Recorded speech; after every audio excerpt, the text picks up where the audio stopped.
همکاری عزت امان که با قلابی متهم میشد از جوابگری آزاد شد.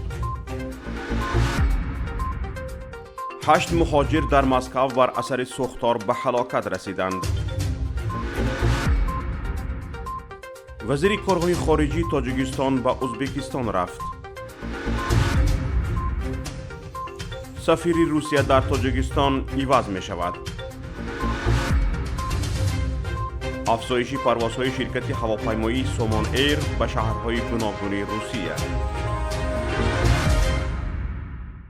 رادیوی آزادی خبر داد که محمد خان ایگاموف، یک همکار عزت امان که با اتهام قلابی در حجم مخصوصاً کلان عیبدار میشد، با پرداخت جریمه از جوابگری آزاد شده است.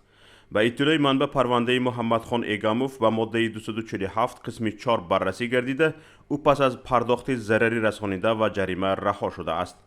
مرافعی آخرین در اول ماه ایول صورت گرفته پیوندان ایگاموف در آن اشتراک داشتند. حجم مبلغی که ایگاموف سپرده است معلوم نیست. مقامات تاجیکستان در ماه نوامبر سال گذشته بعد بازداشت و به زندان محکوم کردن عزت امان از مسکو درخواست استرداد محمد خان ایگاموف را کردند.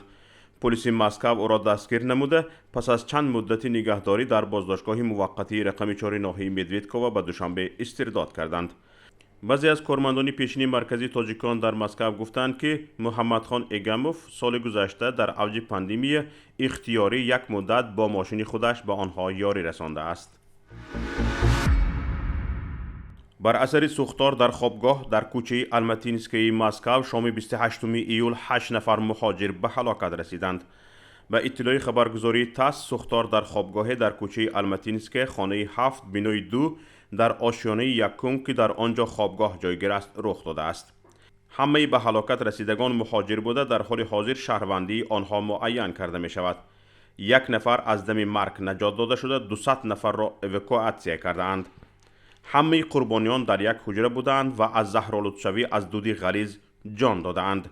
احتمال می رود که هنگام سر زدن سوختار آنها خواب بوده اند. به گفته شاهدان خوابگاه ماه می سال 2019 کشاده شده است.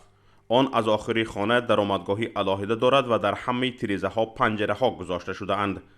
گفته می شود شرکتی که صاحب خوابگاه بوده است 3 ماه قبل شروع به فعالیت کرده بوده است. وزارت کارهای خارجی تاجیکستان خبر می دهد که سراج الدین مخریدین رهبر این نهاد به ازبکستان سفر کرده است. سبب سفر اشتراک در جلسه شورای وزیران کارهای خارجی دولت‌های سازمان همکاری شانگهای ارزیابی می شود. چاره‌بینی مذکور دیروز آغاز شده، امروز 29 ایول تمام می شود. همزمان در نظر است که سراج الدین مخریدین در این سفر با همتایان خود ملاقات دایر می کند. بجای ایگور لیاکین فرولوف، سفیر روسیه در تاجیکستان، سیمیون ویچسلاوویچ گریگوریف در تاجیکستان سفیر فوق‌العاده و مختار تعیین می شود. در این باره فرولوف در نشست خیربادیش در دوشنبه اطلاع داد. گریگوریف فعالیت دیپلماتیش را بعد ختم فاکولته مناسبت‌های بین المللی مسکو در سال 1983 سر کرده است. در کشورهای خاورمیانه و آسیا خدمت دیپلماتی داشته، از جمله به حیث مشاور نمایندگی سازمان امنیت و همکاری اروپا در تاجیکستان نیز کار کرده است. آخران از 1 آگوست سال 2018 دیرکتور دپارتمنت رابطه با سوبیکت‌های فدراسیون، پارلمان و اتحادیه‌های جمعیتی وزارت کارهای خارجی روسیه بود. زبان‌های فارسی، انگلیسی، پشتو و دری را خوب می‌داند. شرکت هواپیمایی سومان ایر از اول ماه آگوست پروازها را در مسیر خوجند مسکو خوجند آغاز می کند. در این باره دفتر مطبوعاتی شرکت هواپیمایی سومان ایر اطلاع داده است.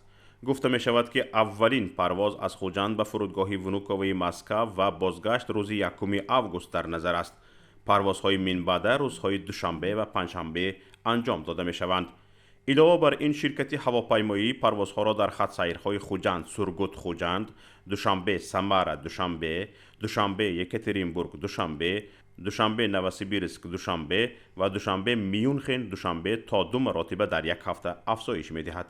از جمله هواپیماهای شرکت سومان ایر پرواز را از خوجند به سورگوت از 1 آگوست آغاز کرده، روزهای دوشنبه و پنجشنبه پرواز خواهند کرد.